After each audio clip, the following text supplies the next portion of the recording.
890 interpellations en France, plus de 700 gardés à vue. Depuis, les comparutions immédiates s'enchaînent. Hier, 13 hommes majeurs ont notamment été jugés. Et ils sont tous ressortis libres.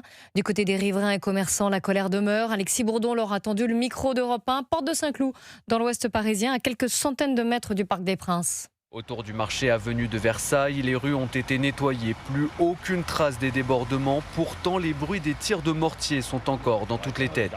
Ils sont là que pour casser. C'est pas la fête.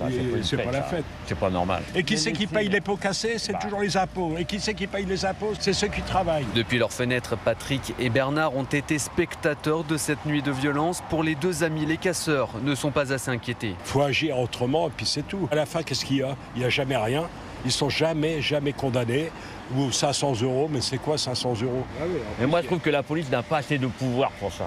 À chaque fois, il y a la Ligue des Champions, ça a toujours été comme ça. Il n'y a qu'à Paris qu'on voit un truc comme ça. Un sentiment partagé par Maurice. Samedi, ce boucher a dû baisser le rideau à 17 h pour limiter la casse. Il y avait une espèce de horde de jeunes, on ne sait pas d'où ils sont sortis, de plusieurs endroits des rues adjacentes. Et tous les clients qui habitent le quartier ont été choqués, ont eu peur vraiment. On se dit, mais comment on est en train de venir Paris ou notre société, la France, on laisse faire en fait. C'est l'impression que ça donne en fait. Le commerçant craint désormais que ces scènes de violence deviennent automatiques en cas de grandes célébrations sportives. Voilà ces riverains interrogés par Alexis Bourdon pour Europe 1.